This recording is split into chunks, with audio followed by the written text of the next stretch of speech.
네, 여러분, 사람은 누구나 강점과 약점을 다 가지고 있습니다. 저도 강점과 약점을 다 가지고 있을 겁니다. 근데 저의 강점과 약점을 저 스스로 판단하는 거하고 또 저를 잘 아는 주변 사람들이 또 저의 강점과 약점을 판단하는 건 조금 다를 수 있을 것 같습니다. 그래서 이제 저를 가장 잘 아는 제 와이프한테 어제 한번 물어봤습니다. 여보, 당신이 생각하는 나의 강점은 뭐가 있을까? 이렇게 물어봤습니다. 한동안 대답을 안 하더라고요. 어, 음, 글쎄, 이렇게 한동안 뜸을 들여가지고 기분이 썩 좋지는 않았는데요. 제 와이프는 제가 뭘 하든 계획을 세우고 뭔가 체계적으로 일을 진행하려고 한다는 걸 강점이라고 생각한다고 합니다. 제가 그런가 봅니다. 그래서 제가 이번에는 그럼 나의 약점은 뭘까라고 물어봤습니다. 그러니까 강점을 말할 때는 한참을 뜸을 들이더니 이번에는 1초의 망설임도 없이 여보는 융통성이 없다 이렇게 말하는 겁니다. 제 성향이 이제 계획을 세우고 계획대로 일이 차근차근 일이 진행이 되지 않으면 굉장히 좀 힘들어하는 스타일입니다. 제가 변수를 싫어하거든요. 근데 제 와이프는 이렇게 쉽게 말하면 계획 없이 떠나는 여행 이런 게 가능한 사람인데 저는 그게 태생적으로 불가능합니다. 딱 짜여진 대로 움직여야 좀 직성이 풀리는 스타일입니다. 그러니까 뭐 융통성이 없다고 말하는 것도 일면 이해가 되긴 합니다.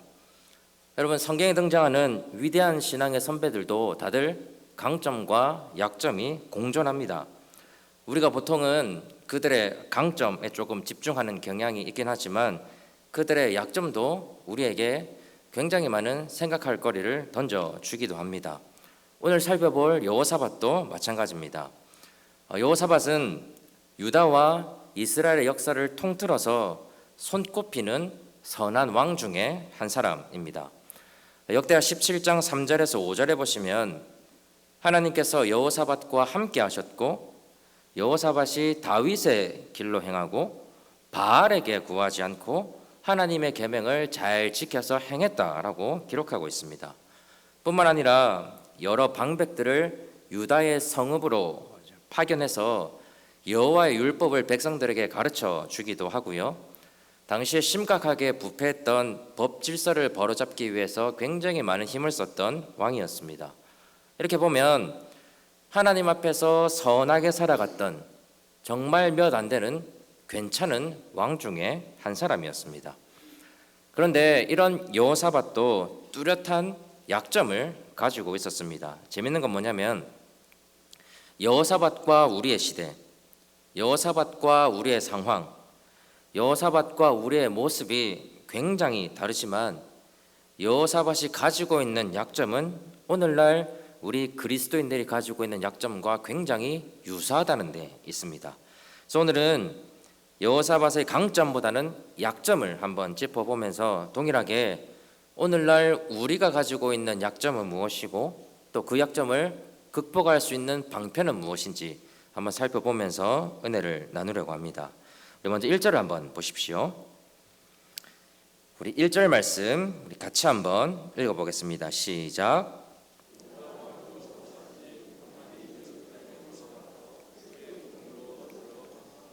자, 여러분, 여기서 여호사밧이 평안히 예루살렘으로 돌아왔다 하는 말이 중요한데요. 자, 우리가 읽은 역대하 19장은 역대하 18장을 지금 배경으로 삼고 있습니다. 그래서 역대하 18장이 지금 19장 1절의 의미를 풀어낼 수 있는 열쇠가 되는데요. 제가 좀 길지만 제가 배경을 한번 설명해 보겠습니다. 여호사밧이 남유다의 왕일 때 북이스라엘의 왕은 하나님 앞에서 악하기로 악명 높았던 아합이었습니다. 역대하 18장 1절을 보면 다소 이해하기가 어려운 부분이 나오는데요. 하나님 앞에서 선했던 여호사밧이 하나님 앞에서 악했던 아합 가문과 결혼을 하게 되고 여호사밧과 아합이 서로 인척 관계가 되어버립니다. 여기서부터 뭔가 이상한 조짐이 보이기 시작합니다. 어느 날 여호사밧이 아합이 살고 있는 사마리아로 내려갑니다. 이때 아합이 북이스라엘과 남유다가 연합을 해서 지금 아람 군대가 차지하고 있는 길르앗 라못을 함께 치자라고 제안을 합니다. 자, 이 제안을 듣고 그래도 하나님 앞에서 선한 왕이었던 여호사밧은 길르앗 라못을 치는 게 정말 하나님의 뜻인지 선지자들에게 한번 물어보자고 역제안을 합니다. 그런데 아합이 온통 거짓 선지자들만 불러 모아놓고 하나님의 뜻을 물어봅니다. 그러니까 당연히 길르앗 라못을 치는 게 하나님의 뜻이고 반드시 승리한다는 거짓 예언을 듣게 됩니다. 자, 그러자 여호사밧이 그런 선지자들 말고 진짜 하나님의 선지자였던 미가야에게 한번 물어보자고 또다시 요청을 합니다. 근데 아합은 미가야 선지자를 굉장히 싫어했습니다. 왜냐하면 미가야는 다른 거짓 선지자들처럼 아합의 입맛에 맞게 왕이 다 잘 될 거다, 하나님이 다 허락하셨다 이렇게 말해주지 않았습니다. 정확하게 하나님의 말씀만 전달하다 보니까 아합이 이 미가야 선지자를 가까이 두기를 싫어했습니다. 자, 그런데 여호사밧이 뜻을 굽히지 않고 그래도 미가야 선지자에게 물어봐야 한다고 하니까요, 아합이 어쩔 수 없이 미가야 선지자를 데리고 옵니다. 여러분, 미가야 선지자가 어떤 예언을 했을까요? 이 전쟁이 하나님의 뜻도 아니고 그래서 승리할 수도 없고 이 전쟁을 시작하면 아합 왕이 거기서 죽게 될 거라고 분명히 예언을 합니다. 여러분, 만약에 여러분들께서 여호사밧 왕이라면 이 정도로 분명한 하나님의 예언을 듣고 나서 어떻게 하실 것 같습니까? 당연히 전쟁에 나가지 않는 게 정상적인 반응 아니겠습니까? 여호사밧이 하나님 앞에 그렇게 선한 왕이었다면 선지자를 통해서 주신 말씀에 순종하는 것이 합당한 반응입니다. 자, 그런데 역대하 18장 28절에 보면 아합과 여호사밧이 함께 길르앗 라못으로 올라갑니다. 분명한 하나님의 말씀을 들었지만 여호사밧은 아합과 함께하는 걸 선택했습니다. 결국 하나님이 하지 말라고 하신 전쟁이 여호사밧의 선택 때문에 시작이 되고 있는 겁니다. 여러분, 이때 이스라엘의 적군이었던 아람의 군대는 병사들과 싸우는데 힘을 낭비하지 말고 왕만 찾아서 죽이라고 명령을 내려놓은 상태였습니다. 이런 상황에서 공교롭게도 아합은 변장을 하고 전쟁터로 나갔고 여호사밧은 왕복을 입고 전쟁터로 나갔습니다. 여러분, 그러면 누가 당연히 표적이 되겠습니까? 아합이 아니라 여호사밧이 핵심 표적이 돼버립니다. 아람의 군대들도 왕복을 입은 여호사밧만을 보고 맹렬하게 달려들기 시작합니다. 이제 꼼짝없이 죽게 된 상황이 펼쳐지고 있는 겁니다. 여러분, 이 절체절명의 순간에 역대하 18장 31절은 이렇게 말씀을 합니다. 여호와께서 그를 도우시며 하나님이 그들을 감동시키사 그를 떠나가게 하신지라. 하나님께서 여호사밧을 도우시고 여호사밧을 죽이려고 했던 병사들을 감동시키셔서 여호사밧을 죽음에서 건져내 주십니다. 함께 전쟁에 나갔던 아합은 미가야 선지자의 예언처럼 한 병사가 무심코 쏜 화살에 죽게 되고요, 여호사밧만 천신만고 끝에 예루살렘으로 돌아오게 됐습니다. 자, 여러분, 이 상황을 두고 오늘 함께 읽은 19장 1절은 유다왕 여호사밧이 평안히 예루살렘으로 돌아왔다고 말씀하고 있는 겁니다. 여러분, 사실 단어만 평안이지 실제로는 죽음의 문턱까지 갔다가 간신히 살아 돌아온 여호사밧의 모습을 역설적인 단어로 표현해내고 있습니다. 여러분, 지금부터가 중요한데요, 선견자 예후가 그렇게 살아 돌아온 여호사밧 왕을 맞이하면서 딱 한마디를 던집니다. 2절 중반부 보십시오. 뭐라고 말씀합니까? 왕이 악한 자를 돕고 여호와를 미워하는 자들을 사랑하는 것이 옳으니까. 여러분, 이 말씀은 여호사밧을 향한 하나님의 마음이 잘 담겨져 있습니다. 여기에다 하나님의 감정을 한번 담아보면 네가 그렇게 나를 사랑하고 따른다고 말하면서 어째서 나를 미워하는 사람을 사랑할 수 있느냐, 이런 뜻입니다. 여러분, 이 말씀은 단순히 편가르기가 아닙니다. 하나님이 여호사밧에게 너는 내 편이고 아합은 내 편이 아닌데 왜 아합하고 잘 지내느냐, 이런 지금 속 좁은 말을 하고 계시는 게 아닙니다.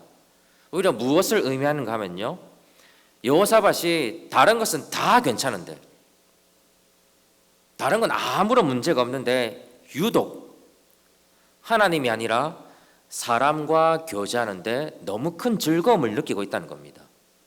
뿐만 아니라 하나님 앞에서 악하고 하나님을 싫어하는 사람조차도 여호사밧은 사랑하고 아끼고 교제하는데 망설임이 없었습니다. 여러분, 이게 심해지니까 어떤 일이 벌어졌습니까?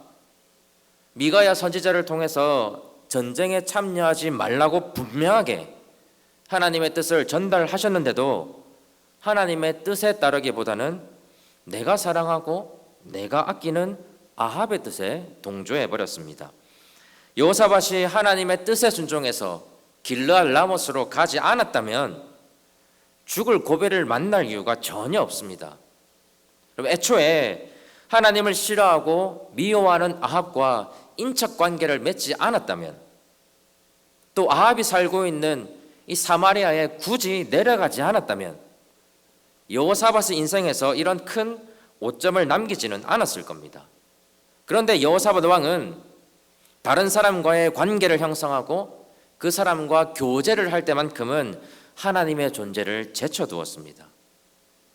평소에는 괜찮은데, 다른 건 다 괜찮은데 유독 사람을 가까이 하는 문제만큼은 여호사밧의 신앙을 흔들리게 하는 영적인 아킬레스건이 되고 있는 겁니다. 여러분, 특별히 2절에서 사랑한다 하는 표현은 열왕기서의 맥락에서 보면 단순한 감정을 나타내는 말이 아닙니다. 자, 오히려 서로 간의 약속을 기반으로 해서 서로를 지지하고 서로에게 충성한다는 개념에 훨씬 더 가깝습니다. 여러분, 그렇게 보면 지금 여호사밧의 문제는 단순히 아합을 좋아해서, 하나님보다 사람을 좋아해서 생기는 문제가 아닙니다. 진짜 문제는 하나님과의 관계보다 아합과 맺은 인적 관계에 더 많은 관심을 기울이고 그 관계 속에서 아합을 더 지지하고 아합에게 더 충성하면서 마땅히 하나님께로 향해야 할 아합의, 여호사밧의 마음이 아합에게로 향하고 있는 것이 문제입니다. 그래서 하나님은 지금 여호사밧의 어떤 감정이나 성향을 문제 삼고 있는 것이 아닙니다. 오히려 아합 앞에만 서면 하나님하고의 관계를 소홀히 여기고, 그래서 흔들리고 있는 여호사밧의 중심을 하나님이 짚어내고 계시는 겁니다. 사랑하는 여러분, 저는 이런 여호사밧의 약점이 오늘날 우리의 모습과 유사한 정도가 아니라 사실은 거의 똑같다고 생각을 합니다. 여러분, 지금 앉아있는 우리 자신을 포함해서 주변 사람들 한번 보십시오. 하나님 앞에서 정말 악하게 살아가는 사람 있습니까? 쉽게 말씀 못하겠죠. 악하게 살아가는 사람 여러분 없습니다. 이렇게 잠 오는 시간에, 이렇게 잠 오는 설교를 듣기 위해서 이 자리를 지금 지키고 계시는 것만 봐도 여러분, 이 자리에 계시는 분들은 적어도 하나님 앞에서 선하게 살아가려고 노력하고 있는 분들입니다. 근데 문제는 무엇이냐면, 그렇게 큰 문제가 없어 보이는 우리 중에 단 한 사람의 예외도 없이 내가 하나님 앞에서 유독 포기하지 못하는 것, 그게 우리 안에 있다는 겁니다. 다른 건 다 양보해도 이것만큼은 하나님에게 양보하기 어려운 것, 그 우리 안에 있지 않습니까? 물론 여러분, 하나님 앞에서는 하나님, 저는 이거 절대로 포기 못합니다. 하나님, 이거 절대로 저는 양보 못합니다. 이렇게 말하는 사람은 아무도 없습니다. 다 하나님 앞에 포기할 수 있고 다 내려놓겠다고 고백합니다. 그렇지만 정작 순종해야 하는, 피할 수 없는 순간이 오면 내가 정말 좋아하고 아끼고 간절히 사모했던 그것과 하나님 사이에서 둘 중 하나만 선택해야 하는 그 상황과 맞닥뜨리면 여러분 다 내려놓고 하나님 따르는 것 결코 쉬운 일이 아닙니다. 우리가 답을 몰라서가 아닙니다. 하나님을 선택해야 한다는 것, 하나님의 말씀을 따라야 한다는 것, 그 모르는 사람 아무도 없습니다. 여호사밧도 알았습니다. 미가야 선지자까지 불러가면서 끝까지 하나님의 뜻을 확인하고 싶어 했습니다. 그런데도 어떤 선택을 합니까? 하나님의 뜻을 알면서도 하나님의 뜻과 반대되는 길을 선택합니다. 여러분, 우리는 여호사밧을 반면교사 삼아서 우리의 어떤 약점이 하나님을 잊게 만드는지 고민해 보아야 합니다. 또 하나님의 뜻을 알면서도 그 뜻과 반대되는 길을 선택하게 만드는 게 도대체 무엇인지 우리의 삶을 솔직하게 들여다 보아야 합니다. 여호사밧에게는 하나님 대신 사람을 가까이 하는 일이 영적인 약점이었습니다. 그 부분에서 늘상 실패했습니다. 저도 말씀을 준비하면서 제 삶을 한번 돌아보니까요, 사람을 가까이 하는 게 생각보다 심각한 문제가 될 수 있다는 걸 느꼈습니다. 저부터도 저에게 무슨 일이 생기면 가장 먼저 찾는 분이 하나님이 아닐 때가 많습니다. 당장에 전화기 들고 제 와이프에게 전화하겠죠. 그게 제가 가지고 있는 무서운 습관입니다. 하나님 앞에서 기도하는 시간은 참 더디게 가지 않습니까? 그렇지 않습니까? 1시간 기도한 것 같은데 시계 보면 10분 지나 있고, 그런 경험 없으세요? 저만 나쁜 놈인가요? 하나님과 함께하는 그 기도 시간은 정말 더디 가는데 모여서 밥 먹고 커피 한잔 하고 수다 한번 떨기 시작하면 시간이 얼마나 빨리 가는지 모릅니다. 제가 아플 때도 하나님 앞에 먼저 엎드리고 회복의 은혜를 달라고 기도해야 되는데, 그럼 제가 코로나에 걸렸을 때도 기도하는 게 먼저가 아니고 그 두 줄 나온 거 있죠. 그 두 줄 나온 거 사진 찍어가지고 나 코로나 걸렸다고 온 동네방네 카톡 보내기 바쁩니다. 그러면서 정작 하나님 앞에는 기도하지 않으면서 다른 사람들에게는 뭐라고 카톡 보냅니까? 기도해 달라고 카톡 보내는, 여러분 제 모습이 얼마나 어리석습니까? 그것뿐이겠습니까? 삶의 희로애락을 하나님과 먼저 나누고 하나님께 먼저 감사하고 하나님께 먼저 마음을 털어놓고 하나님께 먼저 도움을 요청하고 하나님과 먼저 기뻐해야 하는데 그 하나님의 자리를 사람이 차지할 때가 너무 많다는 겁니다.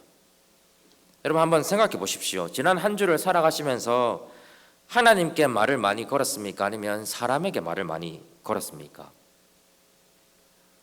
하나님을 많이 찾으셨습니까? 아니면 사람을 더 많이 찾으셨습니까? 사람을 의지하는 것, 생각보다 강력한 힘을 가지고 있습니다.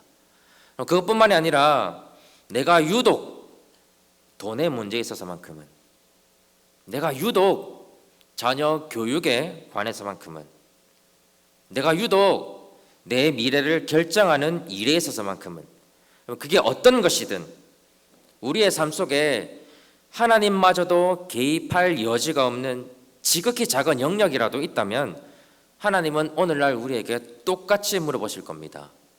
내가 미워하는 것을 네가 사랑하는 것이 옳으냐? 사랑하는 여러분, 저는 우리가 하나님 앞에서 두 손을 꼭 쥐고 있는 어린아이 같다라고 느낄 때가 많습니다. 하나님의 손을 잡으려면 꼭 쥐고 있는 손을 펼쳐야 하는데 잘 못합니다. 하나님의 은혜를 누리려면 내 손을 펼쳐야 하는데 하나님 앞에서조차 하나님 나 이거 없으면 안 됩니다 라고 버티고 서 있는 어린아이 같다는 생각이 들 때가 많습니다. 그렇게 손을 꼭 쥔 채로 하나님을 예배하고 하나님 앞에 기도하고 신앙생활 하다가 하나님께서 이제 그 손을 좀 펼칠래? 라고 물어보시면 획하고 돌아서 보려는 것이 여호사밧의 모습이었고 오늘날 우리의 모습이 아닐까 싶습니다. 여러분, 저는 이 문제가 우리가 더 정성껏 예배하고 더 오랜 시간 기도하고 더 최선을 다해서 하나님을 섬기면 해결될 수 있는 문제는 아니라고 생각합니다. 결국 우리는 우리의 손을 펼치지 못할 겁니다. 그렇지만 우리의 희망은 우리 안에 내주하고 계시는 성령님께 있습니다. 우리의 돌 같은 마음을 부드럽게 하시고 우리 안에 온전한 순종의 마음을 만들어 가시는 성령 하나님, 그분이 우리와 동행하시고 우리를 격려하시고 때로는 질책하시고 어루만져 주시면서 우리 삶의 모든 영역이 하나님의 뜻과 말씀에 순종할 수 있도록 우리를 조금씩 빚어 가실 겁니다. 역대하 20장 35절에 보시면요, 여호사밧이 아합과 연합했던 실패를 어느 정도 극복하고 하나님께서 기뻐하시는 수많은 영적인 개혁을 일구어 놓고서도 또다시 악한 왕이었던 아하시야와 교제했다라고 기록하고 있습니다. 여러분, 사람 쉽게 바뀌지 않습니다. 우리도 마찬가지입니다. 우리도 이 문제로 평생을 씨름하면서 살아가야 합니다. 아마 우리는 넘어질 것이고 또 하나님의 말씀을 알면서도 그 길을 걷지 않게 될 것이고 하나님 앞에서 여전히 두 손을 꼭 쥔 채로 어리석게 버티고 또 버틸 겁니다. 그러나 성령 하나님께서는 우리를 절대로 포기하지 않으십니다.